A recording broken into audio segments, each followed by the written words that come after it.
I'm looking to have an impact every night, not necessarily on the score sheet, but just not coasting around. And sometimes I felt like I was playing a game to not crack eggs. Well, Mavrik, enough of the pleasantries here. Fastballs. Talk a little bit. No, you know what? You've got just about a full season in. You've played 74, 75 NHL games now. Talk about the weight of being a first-round draft pick and then coming into your first year and that process. I mean, we're in Dallas, right? I'm from Canada, so I guess the market in Canada is a lot different. In Dallas, I never really felt the weight to be a first rounder.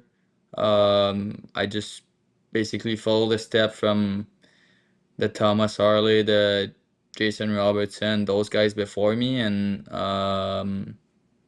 yeah, so obviously I got drafted, played 2 more years in junior, played 2 years in the AHL, and made the step last year. So I think it was a long process to get to the NHL, playing 4 years after being drafted. But I think I'm still progressing, and yeah, I just trust the process and go year by year. Well, then let me follow up with that. So talk about playing. You kind of light up the American League when you're there. Talk about everybody thinks that, especially when you're getting drafted high, that players are just going to step into the NHL and play.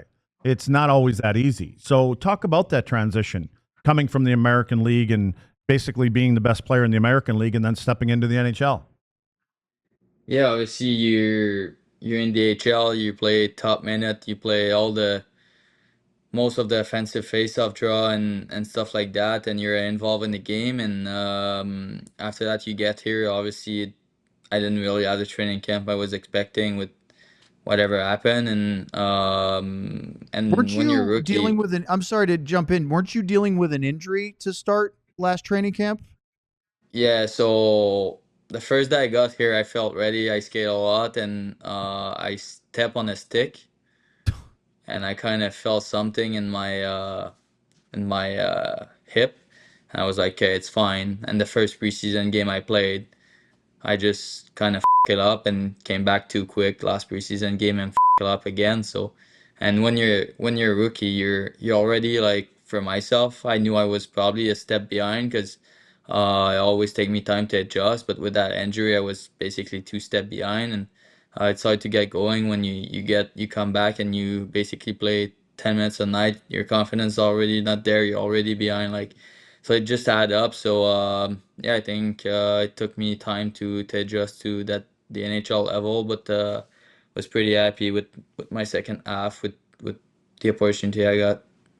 Sean, who's not on the show today, but Sean Shapiro's done some interviews with you in the past. And one he wrote I thought was fascinating was talking about you going from your first year with Texas, which was the 22-23 season, and then 23-24, where you had just an explosion with the AHL team, about you betting on yourself, you being bullish and saying, look, I went from being a marquee player in juniors to, you had 47 points and 20 goals your first year in the AHL, but that wasn't good enough in your mind, was it? So where did you find that sort of passion and confidence in yourself, even when things that first year weren't up to where you thought the standard should be? I think I've just always been like that. You just get rattled, and you have everybody's got high expectation. Everybody's in the NHL for a reason.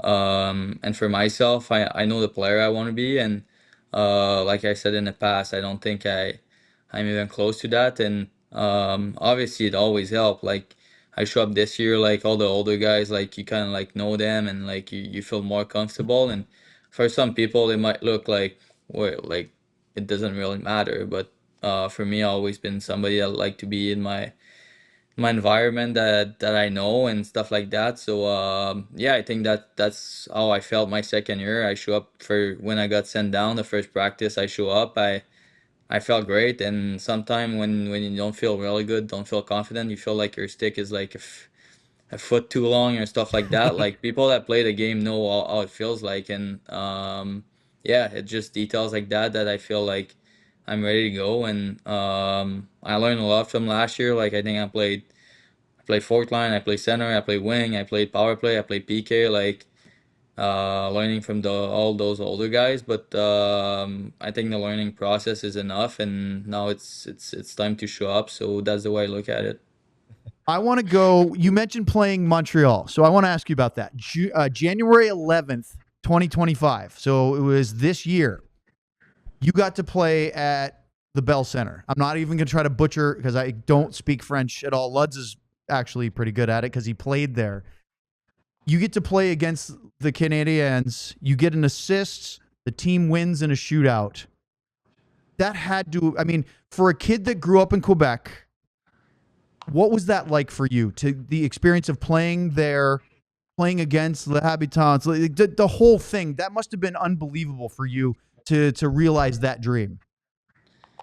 Yeah, I think for me it's you have some stuff that happened in the past that, like, whatever, your first NHL game when you get drafted. I remember when I made World Junior, but for me that day was the best, my top one for what happened in my hockey career. Just Saturday night at the Bell Center, just guys send me no bucket, no helmet. So yeah, obviously I got an assist. We won in a shootout, like, and I felt like things were kind of turning around for me. So yeah, obviously I will say it was probably, and even before that, it was my birthday on the Thursday night, and we got in Montreal the night of my birthday, Friday, Saturday. So yeah, I will say it was probably the best couple of days I had last year. And you scored against Philadelphia right before your birthday. Yeah, And then you yeah, scored exactly. in Toronto. That's a pretty darn good week or so. Yeah, yeah. So that's why I'm saying I felt like that's where kind of took off, and obviously I think I was playing pretty good until the break, and even when we came back from the break, and after that trade deadline happened. So I was, like, a lot of offensive guys were out there, so it's kind of hard to keep going. But I was happy with what I did on my second half. Like, Tell me what are your own goals for the season, expectations and goals for this year? like I said, like, when I felt like I kind of find myself after Christmas. Like, obviously I had some good games, bad game, but I feel for me this year, I'm looking to have an impact every night. Not necessarily on the score sheet, but uh, just not coasting around. And sometimes I felt like I was playing a game to not crack eggs.